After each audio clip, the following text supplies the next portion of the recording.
सभी प्रेमी जनों को जय श्री परमानंद। जब से मनुष्य इस धरती पर आया है, अनेकों अनेक प्रश्न उसके मन में उठते रहे हैं, जैसे वह कौन है, किसने उसे बनाया है, उसका यहाँ आना एक स्वाभाविक क्रिया है या उसको बनाने वाला कोई और है। यदि उसको बनाने वाला कोई और है तो इसके पीछे उद्देश्य क्या है। इन्हीं सभी प्रश्नों को लेकर गुरु महाराज से प्रार्थना की तो यह इस चैनल के बनाने का उद्देश्य सिद्ध हुआ। आप सभी से प्रार्थना है कि स्वयं के कल्याण के लिए चैनल को सब्सक्राइब करें तथा अन्य औरों के भले के लिए शेयर अवश्य करें। जय श्री परमानंद।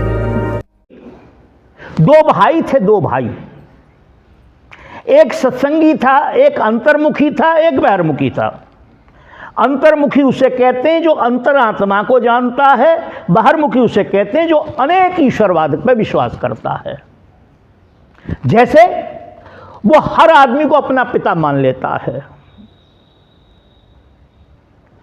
एक पत्नी हर व्यक्ति को अपना पति मान लेती है, उसको कहते हैं बहिर्मुखी। अंतर्मुखी वो जो जिसका पति है वही उसका पति है, तन मन धन एक पत्नी उसी को देती है और किसी को नहीं देती। और जो सबको तन मन धन दे देती है उसे वैश्या कहा जाता है। उसके ऊपर भी इल्जाम लगता है, उसकी संतानों पर भी इल्जाम लगता है। उसके बाप का नाम क्या है कोई नहीं पता। खैर, तो दो थे,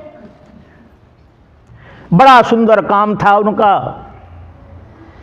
एक दिन छोटे भाई ने कहा कि भैया मैं कहीं तीर्थों पे जाना चाहता हूं। उसने कहा कोई बात नहीं, पर एक बात तो मुझे बताओ, तुम तीर्थों पे जाने से क्या होगा? अरे तीर्थों को तुम अपने पास क्यों नहीं बुलाते? तुमसे तुम्हारे टच होने से तीर्थ पवित्र हो जाएं। तुम क्या चाह रहे हो? वहां जाके पवित्र होना चाह रहे हो। ये बात तो पहले भी मालूम थी ना आपको कि एंट्री करते ही से बंद कर देना चाहिए था। खैर, अब देखो मेरी लाइन खत्म हो गई। हाँ, बड़ा समझाया उसने पर वो नहीं माना। उसने कहा अच्छा ठीक है, तुम्हें जिस दिन जाना हो बता देना कितने पैसे चाहिए। जो समय था वो निश्चित हो गया। उसने कहा भैया मैं सुबह जाऊंगा, और भी लोग जा रहे हैं, कितने पैसे चाहिए? बोले 100 रुपये चाहिए।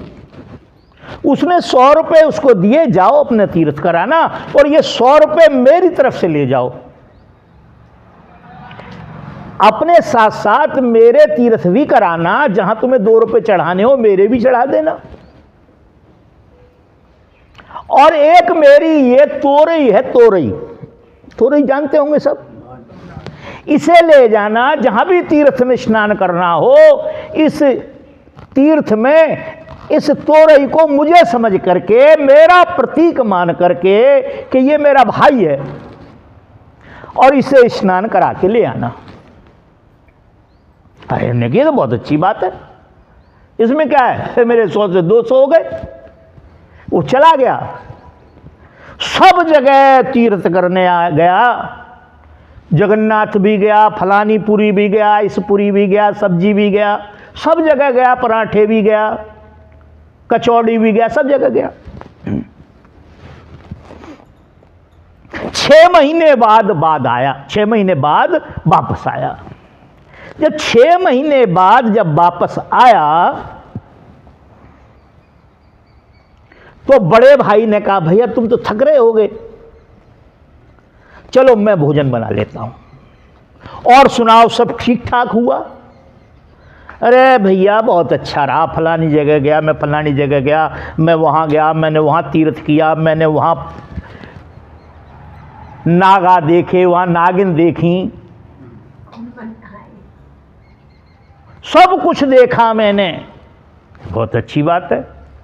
और बाद में मैं जगन्नाथ भी गया, ये और अच्छी बात है। तो उसने वो तोरई जो वापस आई थी उसने छील के बना दी। और जैसे ही उसने बनाई और सब्जी रोटी परोसी तो वो तो कड़वी थी। जब वो कड़वी थी तो उसने एकदम टुकड़ा मुंह से बाहर निकाल दिया और कहने लगा, ये क्या बनाया है आपने? उसने कहा, भैया तोरई बनाई मैंने तो। क्या तोरई है? बिल्कुल कड़वी है। बड़ी जोर से हंसा। उसने कहा, भैया ये कड़वी है तोरई? बोला हाँ। बोले, यार इसके स्वभाव में कोई परिवर्तन नहीं हुआ, ये तो तेरे साथ सारे के सारे तीर्थ करके आई है, सब जगह इधर इधर इधर इधर। मूछ वाला आदमी मेरे सामने ठीक लगता है। ये मेरे से कुछ कहेंगे नहीं कि मूछ वाला बैठा है सामने। कोई बात बस बस बस बस बस। उन्होंने कही, यार ये तो वहां भी घूम आई जगन्नाथ, इसका कड़वापन नहीं गया।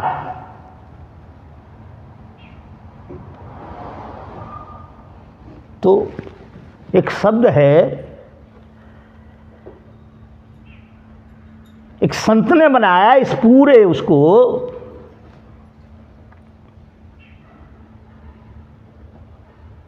कि हरे बेल की कड़वी तोरई, हरे बेल की कड़वी तोरई, सब तीरथ फिर आई, सारे तीरथ। और जगन्नाथ के दर्शन करके गई नहीं कड़वाई। सदगुरु के बिना राह न पावे कोई। क्या मतलब है इसका? इसका मतलब है कि सारे तीर्थ करने के बाद यदि हमारे स्वभाव में कोई चेंजिंग नहीं हुई तो ये आप अपने आप में बड़े अज्ञान में बैठे हुए हैं,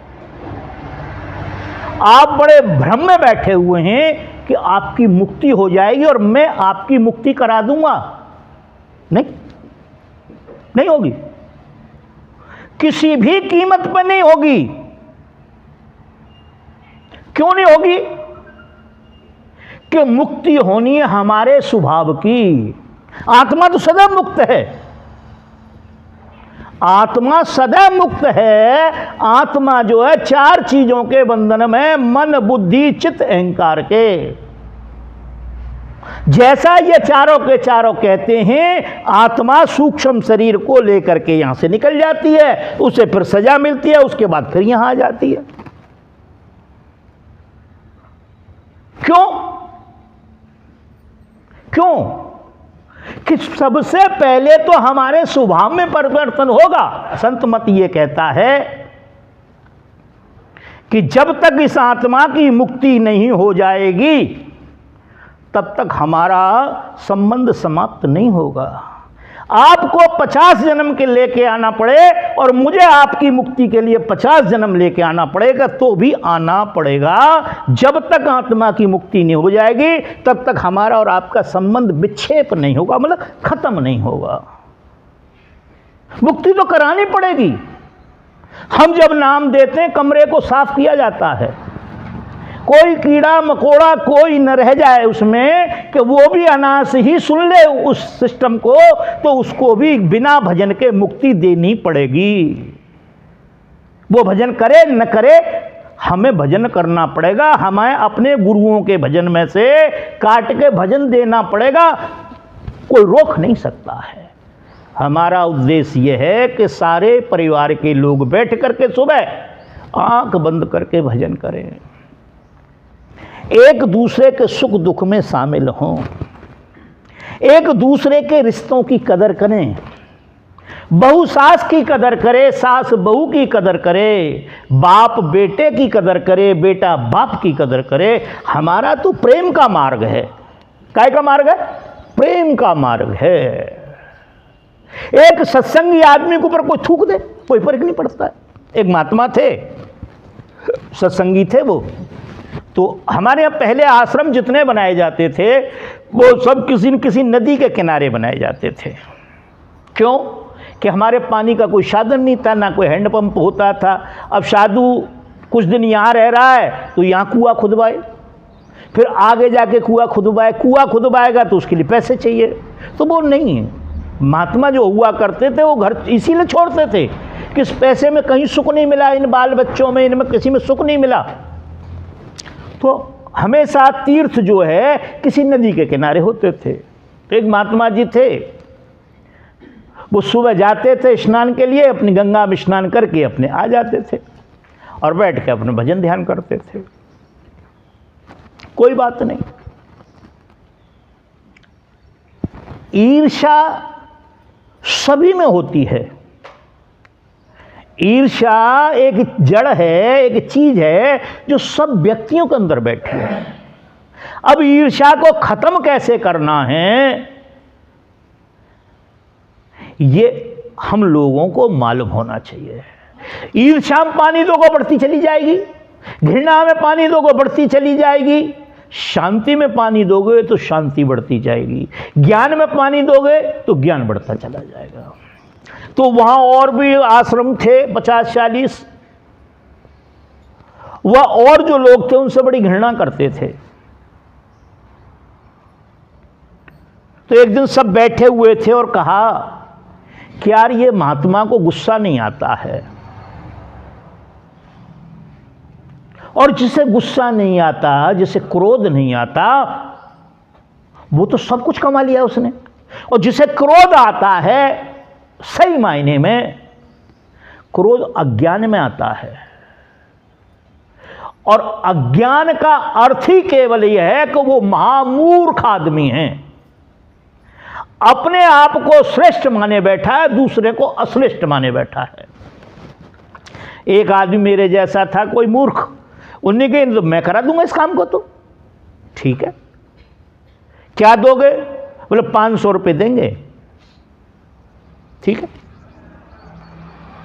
उसने 2 दिन निरीक्षण किया कि वो संत कहाँ होके जाते और कहाँ होके वापस आते हैं।